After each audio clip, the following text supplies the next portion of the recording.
أعوذ بالله السميع العليم من الشيطان الرجيم بسم الله الرحمن الرحيم السلام عليكم. Good evening. I'm sorry, we are in Dar al-Loughat, but I can't speak your language in this space of languages. So I want to thank you to start with, first for your invitation here, and then you for the translation of what I would try to say this evening about breaking the stereotypes when it comes to understanding of Islam in Europe, but also with what we have in mind. And let me start with this short introduction when it comes to the very essence of what we are talking about is this double challenge, which is how to stay who you are and at the same time to live with people of other faith, other thoughts, other history and other memories. And this is the very meaning of what we call pluralism, that whatever is our take on the societies today in the West or in Europe is that we live in pluralistic societies, and the challenge is you have the right and you have the freedom to be who you want to be, to believe in what you want to believe in, and at the same time you also have the duty to respect the people who are living with you, with their faith, with their hopes, with their history,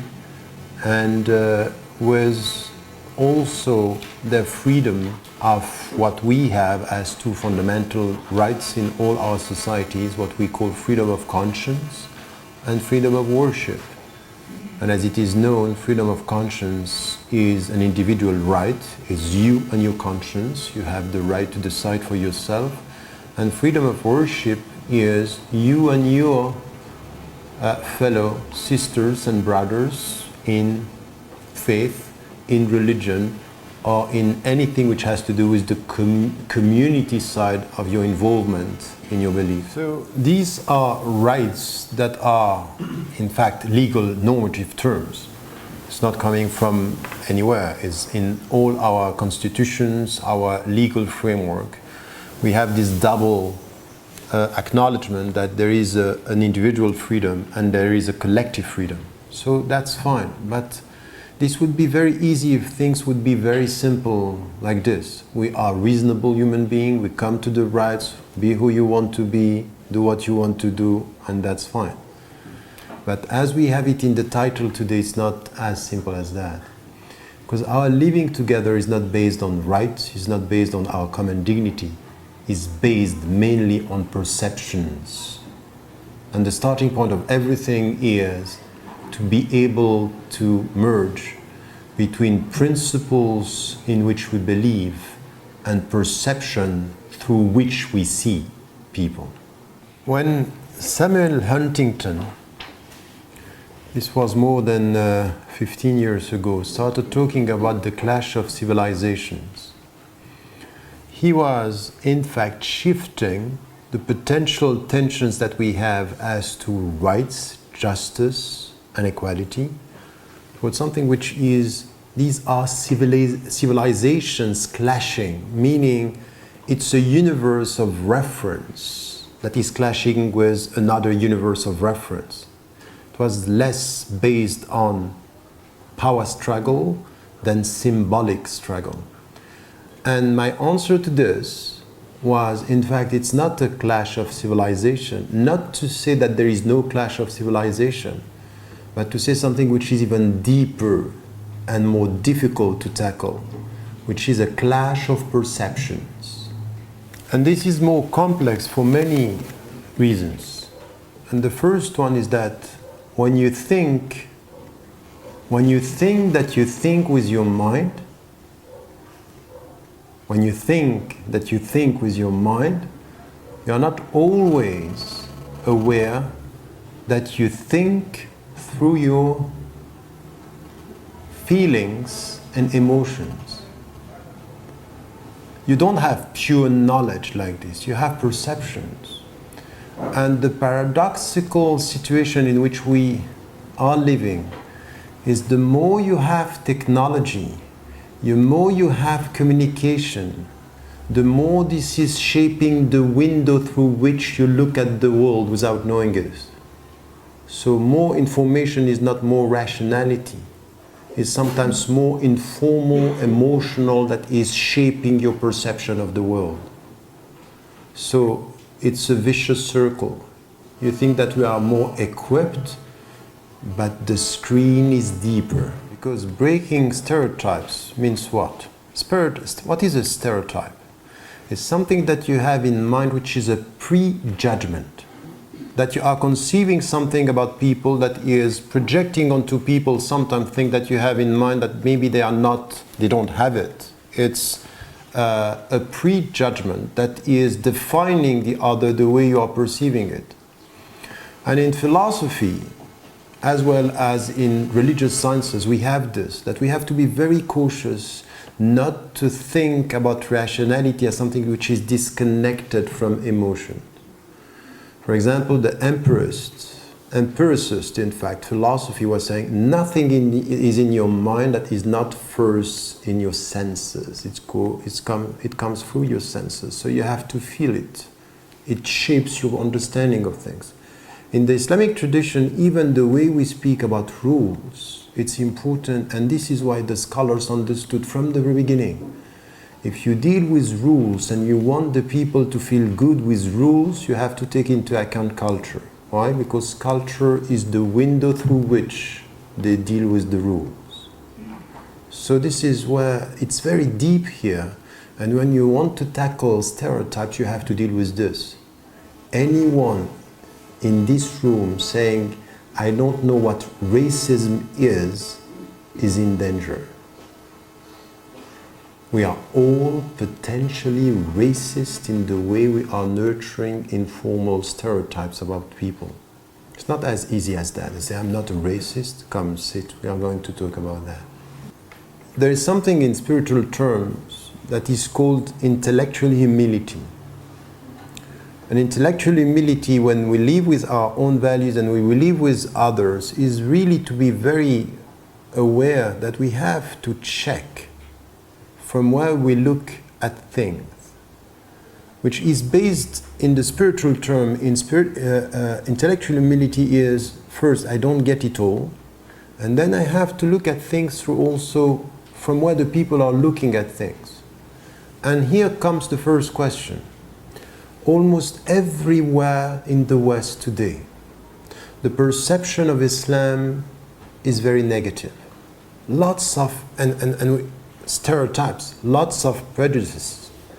And these prejudices are quite clear. It's everywhere. And see, why is it that almost everywhere in the West, the Muslim, the Spanish Muslim, the British Muslim, the American Muslim, even though she or he is American, Spanish, Italian, Swiss, as I am, Muslim, the Muslim qualification makes me the other.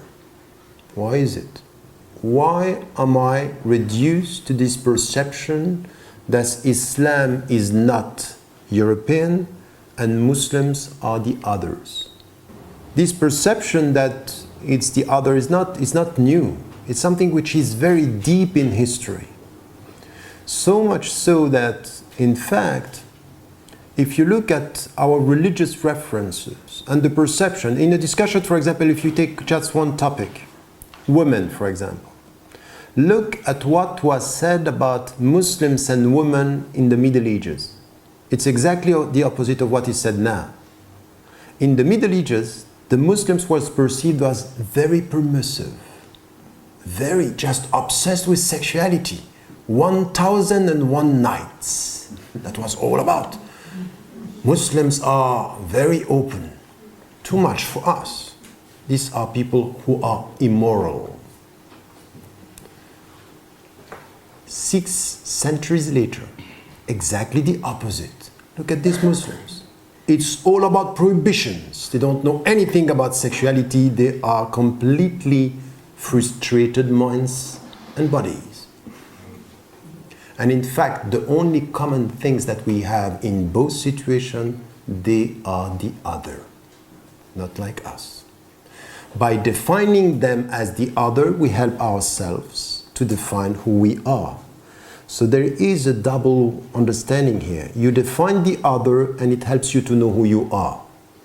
But it means here that there is a perception that is changing depending on your historical situation, and the Muslims today are exactly the opposite of the definitions of the past, but in both cases, they are not us, and they are not among us as we are among ourselves. Try to deconstruct this perception of the other. And we'll see, and this is the second point that I wanted to make, when we look at what is said, for example, today, within this negative perception of Islam and Muslims, is we have a list of topics that we need to tackle, that we know that they are part of this bad perception. The first one, which is essential in our discussion, is the link between the Muslims and the scriptural sources, Al-Quran Al-Kareem. So the relationship between Muslims and the way they read the Quran, they refer to the Quran as Kalamullah, which is the words, the very word of God. That's a problem. You can see it, is that we have a problem, and if you don't read the Quran as we read the Bible, you are backward by definition. So the status of the Quran here, it's important. The second thing is, everywhere you go, there is a concept that is essential in our discussion, is the concept of Sharia. So if you want to have a controversy somewhere, come and say Sharia, I want to implement Sharia. That's the starting point of controversy. You are dangerous because you are using the concept. You know that. So here we have the text and then Sharia. Just to say a few things, is also the relationship between Muslims and sciences, knowledge. It's, are they proposing or are they promoting progress or technology?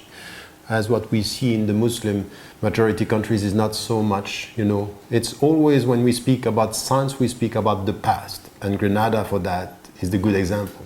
Look how we were great, which means implicitly we are not so great today. There is something which is very subtle and very deep, is the relationship, that the perception that Muslims have a problem with the individual.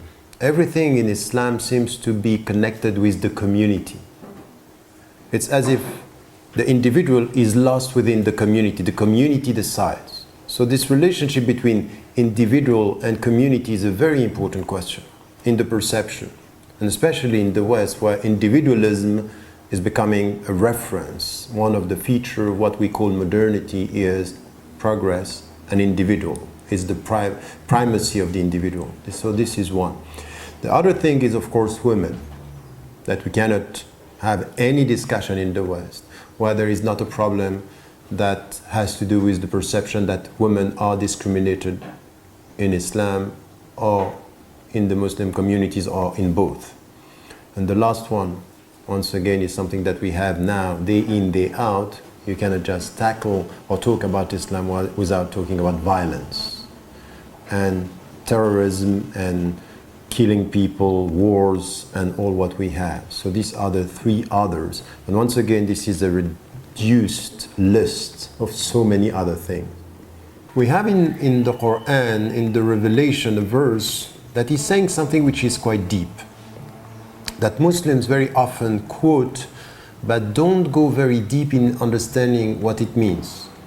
يا أيها الناس إن خلقناكم من ذكر وأنثى وجعلناكم شعوبا وقبائل لتعارفوا. O mankind, we created you from a female and a male, and we made you tribes and nations in order for you to know each other. This mutual knowledge, and لتعارفوا means something on equal footing, at the same level. لتعارفوا. Meaning that when we are dealing with people and with stereotypes, and every one of us has this perception, as I said, and this is why I started with this, we are all involved in this. Our perceptions, our emotions as a screen through which we get knowledge. So we have to do two things. First, and this is once again what I call intellectual empathy, is to understand from where the perceptions are coming in order to respond. But not in a defensive way. I'm sorry, I'm not in a discussion where everything that I have to do is to justify. No. You want to know me, and I want to know you. And the starting point is not your questions. It's my being. So I'm going to introduce you to a world which is very complex. That you have to come to this world not with the arrogance of your questions, but with the humility of your ignorance, which is not the same. You can be very arrogant with my question, I have questions to you. No, stop. I'm as complex as you are, and you are as ignorant as I am. So welcome, come to the way I'm introducing you to a world which is very complex. Because Islam is a religion, is as complex as Christianity, as complex as Judaism, as complex as Buddhism, is as complex as life. So I'm not in a situation where I'm apologizing or justifying. I'm introducing to a complex world. This is one side. But at the same time, what I have to do is, because you have such perceptions about me, I need to be self-critical. Are all your perceptions wrong? You know, if someone comes to you and say, you know what, you are like this, and say, no, you don't get it, or you don't know me, you may have to stop for and say, maybe there is something right in the way you perceive me, and this is where لِتَعَارَفُوا is always a call for self-critical consideration. Be self-critical. Humble as to the way you go to others, critical as the way you come to yourself. Then how do we deal with this when it comes to the perception that the people may have? And this is where we start by saying, look, Islam is a very complex universe of reference, because there is a mixture between very simple principles and very complex human beings. There is one Islam and many interpretations. I don't agree with anything which has to do with Islams, that you put the S to Islams just to show that you get the complexity of it. No, you just put an S. So we can, a simplistic way of putting S doesn't mean that you get the complexity of the reality you're describing. So many interpretations, and yes, for the Muslims, and this is part of their creed, the Quran is a revealed book, and this is the very word of God.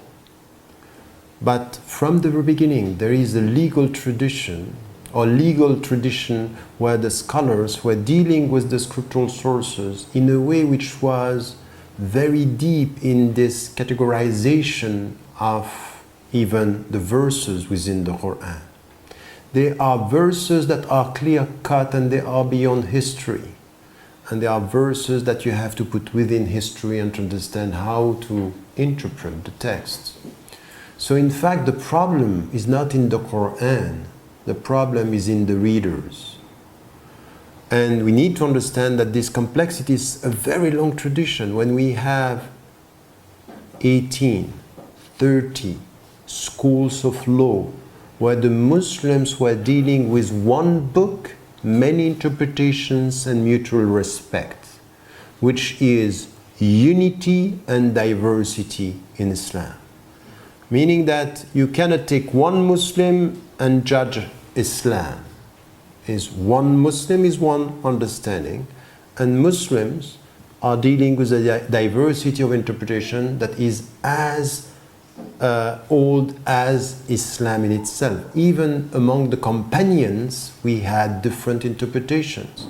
So the unity of the text doesn't reduce the diversity of interpretations. Quite the opposite. Our reference is not one man. Our reference is one God, one text, following one man. Now, if we come with this, which is the starting point, is to understand here that you are dealing with a universe of reference, a frame of reference that is complex in itself, that you cannot reduce this to one interpretation. When you say this, then you come to a concept that is essential in Islam. You can't speak about Islam without coming to one concept that is essential. ثُمَّ جَعَلْنَاكَ عَلَى شَرِيعَةٍ مِّنَ الْأَمْرِ فَاتَّبِعْهَا. Then we put you in the Sharia, and the very essence of Sharia, the very etymology of the word is the way towards the source. In fact, a source of water is just how do you follow the way, and the way you can translate this is the path towards faithfulness. How do you remain faithful through time and space, reading the scriptural sources and through the human history? So all this very reductive definition of Sharia as the penal code, cutting hands, stoning, corporal punishment. This is a very, very reductive understanding of what Sharia is all about. And even on this, the interpretations are multiple and open as to the implementation. So Sharia is the path, is how to remain faithful to the scriptural sources, whatever the time, whatever the space, is the path towards faithfulness. Now, as I told you, in this discussion about Sharia, do we have, from an Islamic viewpoint, to come back to this discussion about our interpretations? Yes, because there are many concepts that need more discussion and reinterpretation in a deeper way. But what I mean here by this is, when do you start implementing or having a reference to the path towards faithfulness? The very moment I'm saying, La ilaha illallah, there is no God by God, Muhammadun Rasulullah, والسلام, and Muhammad is the messenger. He is the messenger of God. The very moment I say this, I enter into Islam, when I say it with my heart, understanding what I'm saying, and then I'm within that path towards faithfulness. Wherever I am, the starting point of my relationship with God is putting me in the path. I'm now on my journey towards God, on my journey towards faithfulness. The starting point is exactly about that one. The starting point of me trying to implement the Sharia, or this faithfulness, is the relationship I have with my own ego. What is the ultimate goal of everything in life? Very often we translate Islam as submission. And in fact, Islam in Arabic is not submission in English, if you understand what I mean. In psychological term, it's not. Islam in Arabic is to enter into God's peace, to get this inner peace in your heart. ادخلوا في السلم كافة. Enter in God's peace. What does it mean? It means that the first thing that you have to do once you say the Shahada, that you acknowledge that you are a believer, is to come back and you have a first duty. Get it. This first duty is your freedom. And the first jail is your ego. If you say La ilaha illallah, it means come back to your heart and know that the knowledge of God is between you and your heart, and then you have to struggle. The first struggle in implementing Sharia in your life is to implement it in your heart, and it's to liberate yourself from your ego. This is the starting point of the spiritual journey. But it's the starting point. It's not the final point. You start with this. It's not, I'm struggling with my ego and that's it. I'm struggling with my ego and that's the starting of everything. This is the very start of my journey. Even when you go to pilgrimage, it is said, فَتَزَوَّدُوا فَخَيْرَ الزَّادِ التَّقْوَى. It take provision with you in this journey. But the best provision is this reverential God consciousness. This God, a taqwa. It's this consciousness that God is with you, but it means that you are dealing with the relationship. Look where I am now.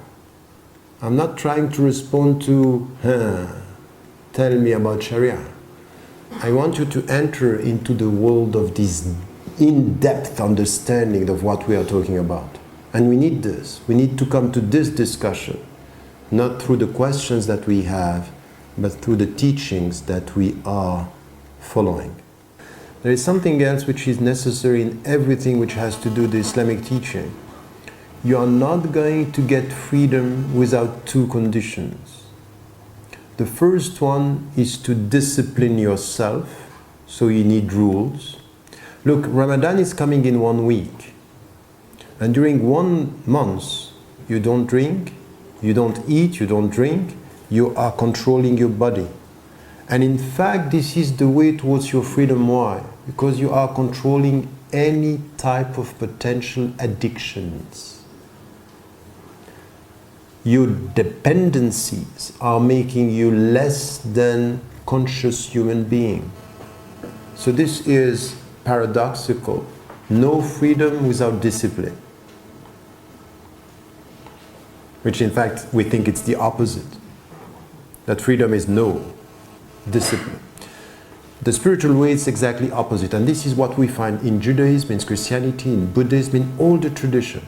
This is why all the traditions, as it is said in the Quran, we have to fast. كُتِبَ عَلَيْكُمُ الصِّيَامُ كَمَا كُتِبَ عَلَى الَّذِينَ مِنْ قَبْلِكُمْ. You have to fast as it was prescribed to all the people before you. You will find no spirituality without this, but this means something, which is the path towards this freedom. But there is a second condition. No freedom without knowledge.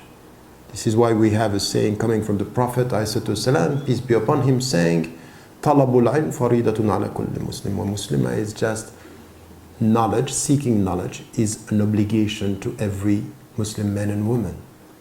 So your freedom, which is your path towards your peace, needs your discipline and knowledge. Knowledge as to know, discipline as to control, freedom as to be, peace as where to go. When we speak about freedom, knowledge, and seeking peace through this disciplining yourself, this discipline has a very essential word in Islam. All this is in the light of Sharia. So you get the deep meaning here. That you are not, it's not the penal code, it's something which is deeper than that. And there is another word that is everywhere in the media, is jihad. There is no way for you to get your dignity as a human being if you don't know the very meaning of jihad. And jihad is this. It starts with this. It starts, okay? It starts. It's not only this. It starts with you struggling with your own self, to discipline yourself, to get your freedom based on knowledge to go towards peace. In fact, jihad is exactly the opposite of what is said in the media. Jihad is not about promoting war, it's about getting peace. But to get peace, you have to solve your tensions within. Tension within means that you are potentially free, but you have lots of addictions, lots of dependencies to your desires, to your instincts, to your smoking, drinking, and so on and so forth. In the Quran, there is something which is for all of us, whoever you are, Muslims or people of other faith, denying God or being with God, that there is something in you, whatever you do with yourself, that is beyond even your power, which is something which is based on the very understanding that human beings, by essence, are dignified. By essence. وَلَقَدْ قَرَّمْنَا بَنِي آدَمَ. We give dignity to every single human being. Meaning that in our judgment, in Islam, you can say to somebody, you know what? I don't like what you are doing, but I cannot deny that you have dignity and I respect your dignity. Because this is by essence, beyond even what you are doing with yourself. The dignity is deeper than your behavior. The dignity of your being. But there is another verse saying something about this relationship between people is Inna akramakum indallahi atqakum, the word that I was mentioning. The people who are reaching the highest level of dignity are the people who are nurturing this God consciousness, this reverential God consciousness. Meaning what? People who are with God as if they were seeing Him, and meaning they are in this struggle with their own self to be more and more dignified. You are dignified and you have the responsibility to be more dignified through your struggle with your own self, because yourself is the first jail, the first prison, the first enemy. If you are jailed in the self, you might be very dangerous, and you know that sometimes people are behaving in a more dangerous way than beasts and animals. Now that's all fine. You can say, wow, we came here for a very spiritual talk. But I told you, it's the starting point. It's the starting point. And anyone, in my view, that is stopping here is presenting half of what Islam is all about. Because all what I said now, in the relationship with yourself, with ourself, it means something. You know what? As human being, you will reach the level of humanity if you are able to stand even against yourself, facing yourself, and take this power of the spiritual teaching to control yourself and to become a human being. But that's not enough. Because as much as you have to reform yourself, the very essence of Islam is get it right. You are on earth to change this world for the better. You're not here just to change yourself and pray during the night and forget the world during the day. And as I'm always saying, Islam is pray during the night to change the world during the day. Meaning that the courage that you have against yourself, you need to have it facing human beings, facing humanity. Meaning that this jihad that I'm talking about means that the dignity, your dignity as human being, wherever you see injustice, wherever you see corruption, wherever you see oppression, if you are right with yourself, you should stand up for the truth. You should stand up, you should resist. And you have verses of the Quran, many, but I just want to take the easiest one, which is وَلَوْلَا دَفْعُ اللَّهِ النَّاسِ بَعْضَهُمْ بِبَعْضٍ لَفَسَدَتِ الْأَرْضِ. If God has not made a set of people resisting other people, the world would have been corrupt. And anyone who knows the story and the history of Spain, if in this country you didn't have people standing and courageous enough to say to the fascist, to the dictator, we are not going to give up, you know that you would have no dignity in your history. The dignity of Spain is coming from the people who stood up for justice and the dignity of human being, resistant. So to come with peaceful spiritual talk, that's fine, but not at the price of justice and dignity among human beings. It means the struggle within should be visible outside. In fact, faith in Islam should be visible. I should see in your behavior signs of your dignity, in the way you deal with yourself, in the way you deal with others, promoting justice, protecting dignity, and facing injustices, facing dictators, facing oppression in all types, in any ways. So I told you it's the start of the journey. So if you thought that it's a talk about a spiritual journey, no, it's social commitment. It's political resistance. It's economic resistance. It's about all this.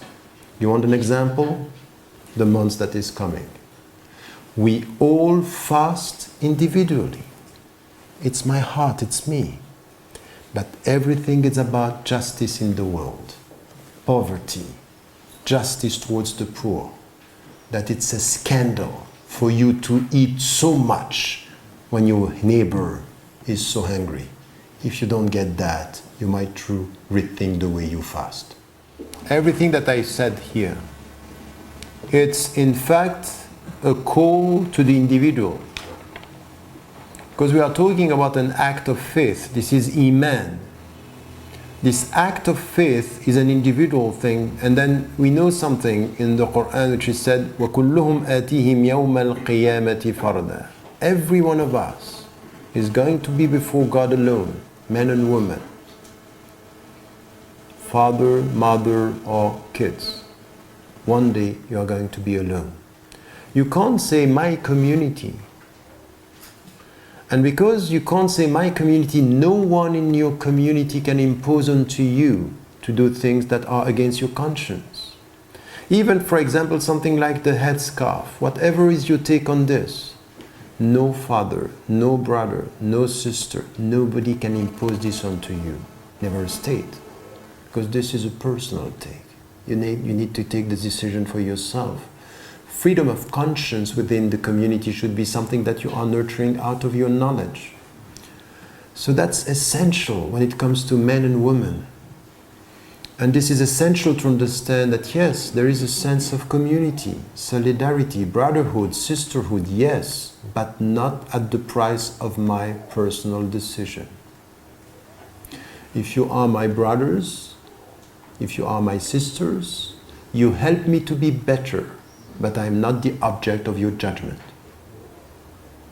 This spiritual teaching here is essential.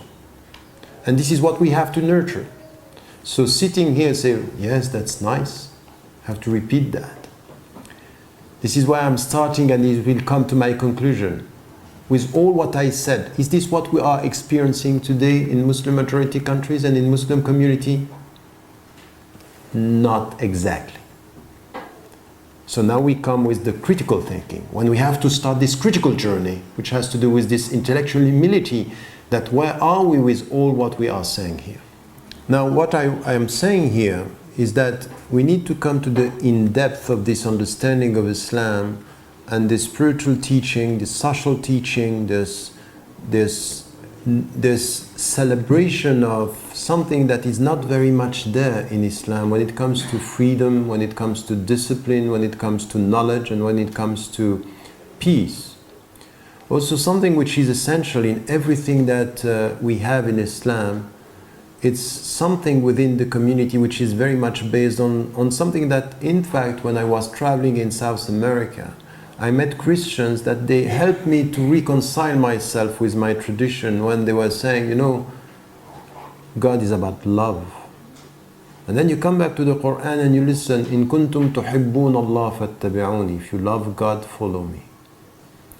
The very deep relationship between you and God and between you and human beings, it's about love. It's about really much, and you know, ifshu salam, spread peace and let the people understand. For 25 years, I always ended my teaching to my students by saying something that I'm saying in every chronicles that I'm doing during Ramadan is, don't forget to tell the people you love that you love them. Because this is coming from all the tradition and it's very Islamic. So this is what we have. Now, come to the Muslims today. And you come and you take the 6 topics that I was mentioning. Do we have a problem with interpretations? Yes. Yes, we have problems. That today we have a problem in the way that we are so much lacking confidence that we read the scriptural sources only through the rules that are saying this is halal and this is haram. and not understanding all what I was saying in depth of this. In fact, to get the rules without getting the meaning is as if you are following a path without having the light. So you go to the limits, but you don't know the light. You don't know the very essence of the path. So we have this. Second problem that we have, look at what is happening. We talk about unity and brotherhood and sisterhood, the divisions within. No intra-community dialogue that is at the level which is needed. Muslims today are divided on details and not united on the essential. This is the reality. So when the people are looking at us, they say, you Muslims, we don't know what you think. I say, I understand. Because sometimes myself, I'm lost in all the views and all the perception and the clashes and the divisions that we have. All what I said is about men and women.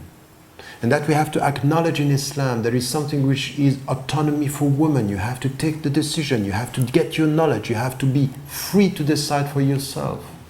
While what we have today in patriarchal societies, in the way we read, it's not done the right way. We have, and as I'm always saying, Islam has no problem with women, but Muslims have. In the way we read the scriptural sources, in the way we project onto the scriptural sources the cultural dimension. Sometimes Muslims are more Arabs than Muslims as to the culture. And sometimes they need to understand that Islam should help the Arabs to be more respectful of the principles and less biased by the culture. And I'm saying Arabs, I could say people from southern European countries, like Spain. Everywhere we have to be critical when it comes to this. When it comes to violence, yes, we have some readings of the scriptural sources where people are saying we might fight the non-Muslims. Yes, we have this type of interpretations, and we have to be self-critical by saying this is not the very essence of our religion. We need self-criticism from within, because we have that. We cannot just deny this by saying, no, this is not Islam. We cannot deny the fact that some people are doing things in the name of my religion that are not Islamic. And we are expecting from Muslims to stand up with courage and to say, as much as I am against your injustice, I'm against my own injustice, because I got from the Prophet, peace be upon him, something which is essential. Help your brother, meaning your brother and your sister, when he is or she is right, and when he or she is wrong. And one of the companions asked, how am I going to help my brother or my sister when she or he is wrong? Prevent him from doing wrong, meaning stand up. Stand up against your own brothers and sisters by telling them that's wrong.